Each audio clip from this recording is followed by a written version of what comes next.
people are wanting more and more to know about where their food comes from, paddock to plate. Is that an advantage for co-ops as opposed to the big conglomerates? Yeah, absolutely, because part of our ownership structure is the producer themselves, so we have access to the landholder. We do a lot of projects in terms of working with the farmers with their soil, for example, and productivity improvements on the land. So we get closer that way, and we get closer to the cattle and talk to them about where the meat ends up, and actually our part of the business when they send it along to the processing facility. How much then, with the change in the name and a slight change in your diversifying, was that a problem selling it back to your producers and for them to have that confidence that the co-op was still going to be a co-op?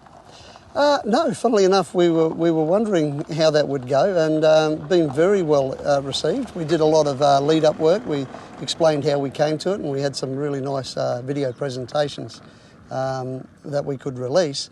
And we thought, yeah, there might be a little bit of kickback, but not at all. I think what was really important is they knew that the co-op was still there. It's got under the brand established 1933, which is important. So same company, just the different name. And being the same company, you're also, obviously, you're competing on the world stage. Exports, we're coming out of drought, bushfire, flood, and you've got the shadow of COVID as well. Is that changing your focus as a co-op, still being able to compete with exports? Look, it's sharpening your focus on the domestic market, and there is a lot of opportunity on the domestic market in terms of retail and food service. But look, essentially 70% goes overseas, so your focus has to be overseas. It can be in a bit of a different offering nowadays. It doesn't have to be just big boxed primals. It can be a little bit more value add.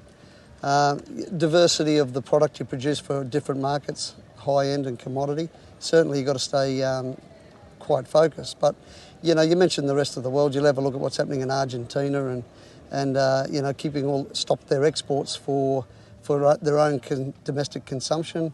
There's pressures on supply out of Brazil.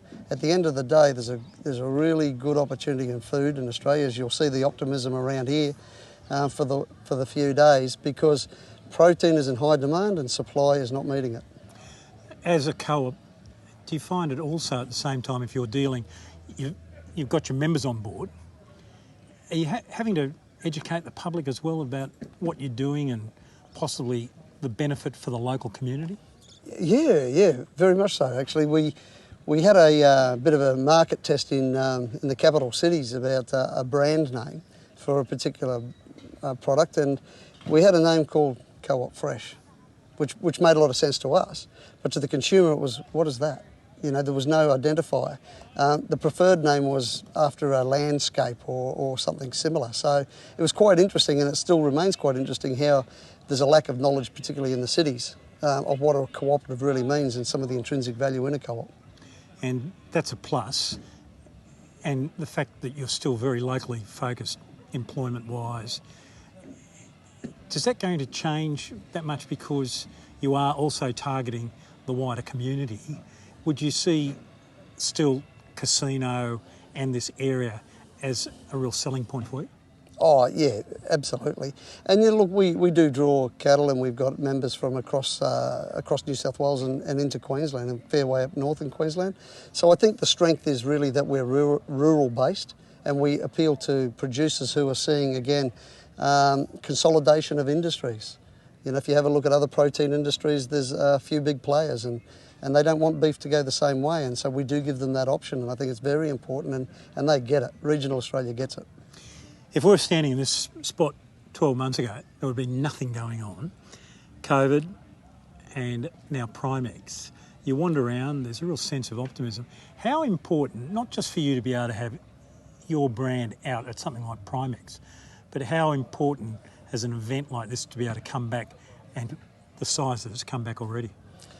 Oh, look, it's incredibly important for a couple of reasons. It's a very good social event for a lot of people, and that networking can't be underestimated. Yeah, and you can't underestimate that opportunity to say good day to a friend and wander around. And then some of the business you do pick up at these shows, maybe a little less for us because it's obviously a machinery and aimed at a different part of agriculture. But people will tell you they can bump into someone and then they remember something and something goes on and then all of a sudden there's some business coming out of it. So, look, incredibly important. Opportunity to get together and celebrate everything that there is and do a bit of business.